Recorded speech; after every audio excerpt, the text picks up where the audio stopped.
Hello, this is Anna Marciniak. Today, at the start of this new beautiful year, I would love to offer you some support in achieving the most in your new year. I myself love making things happen a lot.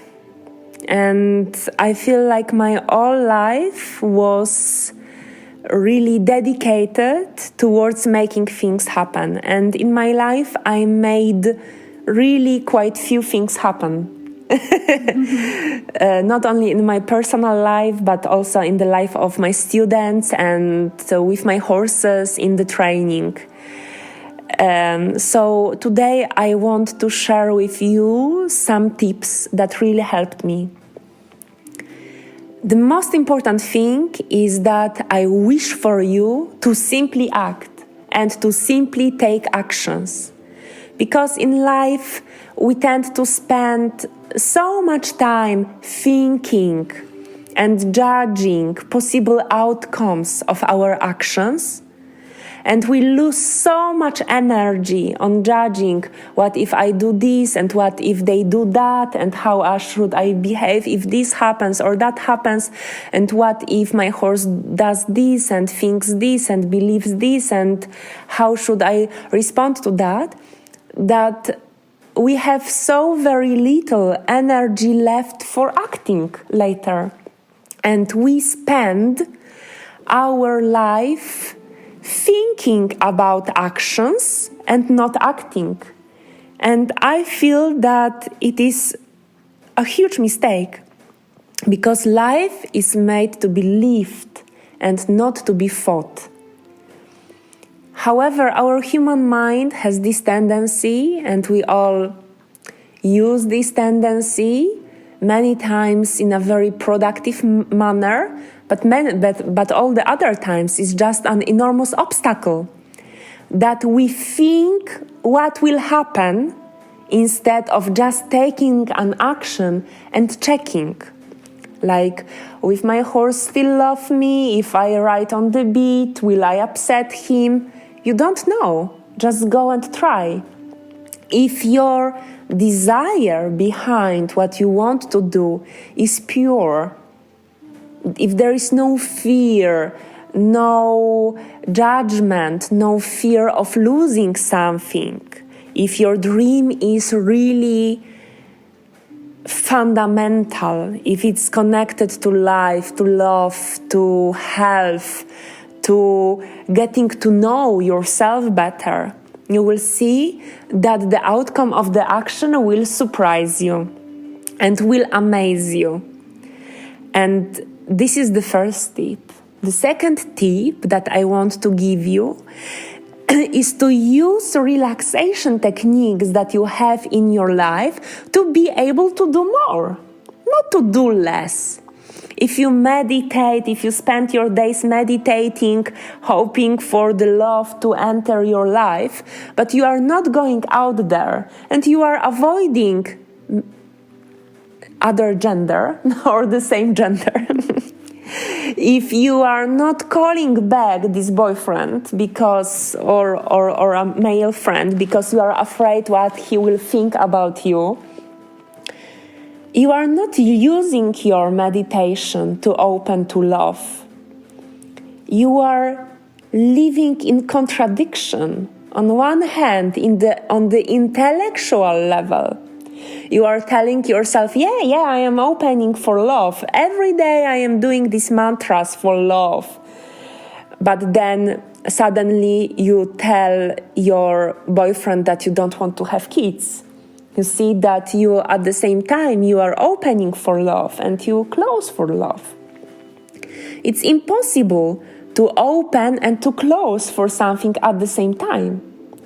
So if on the intellectual level you are thinking that you are doing something, but then on the level of actions you are doing something opposite to that, you may know that the reality is that you are closing to something. If you are saying, yes, this year I am opening for friendship, and then you are not calling your best friend to wish him or her Happy New Year, there is no openness for friendship. There is only thinking about openness to something and closing for that in actions. And when we live such life, very soon we discover that such life is very weak and has very little possibility, has very little perspective. Why is that so? Because the nature of thoughts is that they are weak. And many people live like that. They think, oh, I want to be rich, but no money come to me. But are you doing something in this direction? Yes, I am carpenter. Yes, but are you using this skill to the maximum? Are you offering your services online? Are you doing workshops locally? Are you inventing new ways to operate in wood? Or maybe, are you really 200% creative in this field? Many times I speak with people and I hear no. I wait for people to find me. I wait for people to recognize me for whom I am. But are you exploring who you are to the fullness first? No, I am waiting to be discovered. So wait. So another tip from me to you is to act, is to really take actions. Really explore what you dream about to maximum. Take all the actions that may come. Many of them will not work out, and this is normal, but some of them will. And some of them will take you further. But the ones that will work out will open you to the amazing possibilities and will connect you with new people that will push you forward. Just don't be passive. Move, learn, grow, be active, pulsate, vibrate. Don't be static.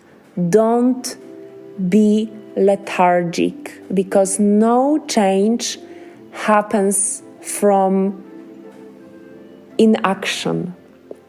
Inaction is needed. Moments of pause, of stillness are needed.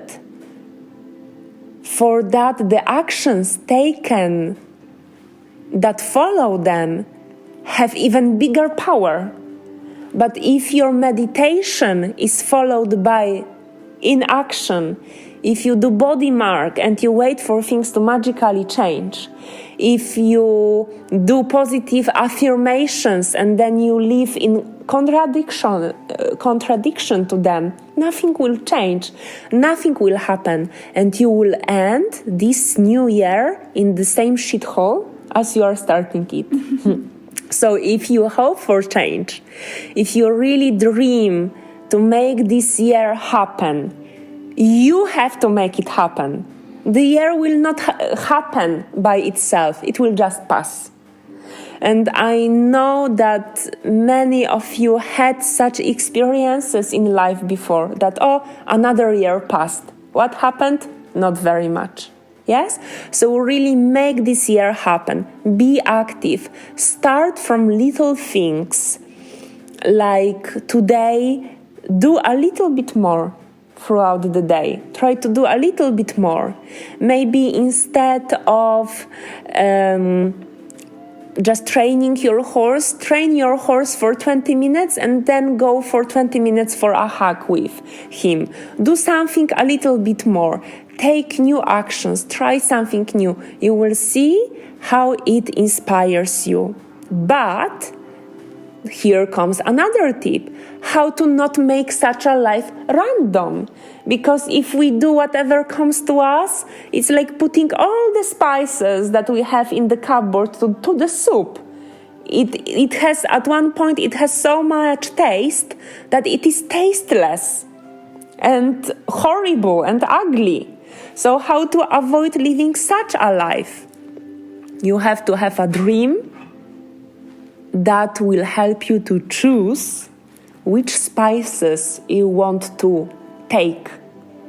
You have to have like the guiding thought, guiding energy, guiding dream that will direct your actions in the right direction, taking you closer and closer to your dreams. Okay? So these are a few tips, and I feel that if you follow them closely this year, you will be limitless.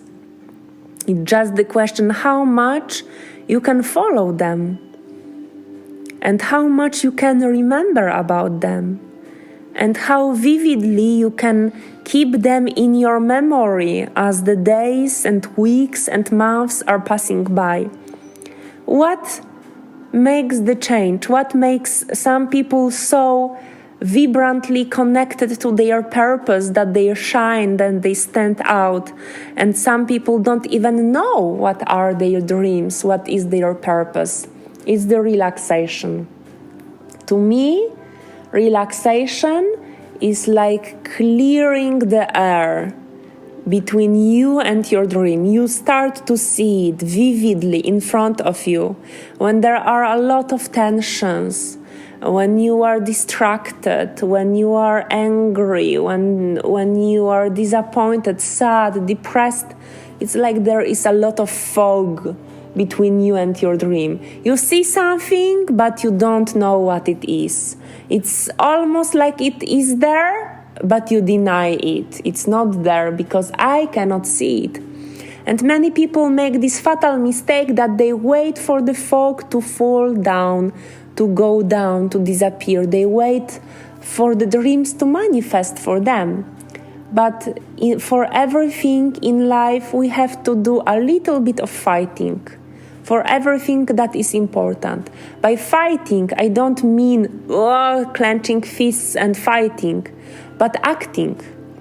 In oldest books on yoga, we have the sentence, "Stand up and fight," Lord Krishna says.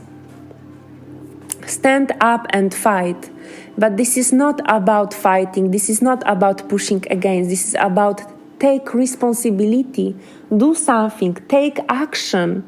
Sitting and thinking and worrying will take you nowhere, will bring you nowhere, will not bring anything. So these are my words to you today. Stand up and fight. Make this year happen. Thank you.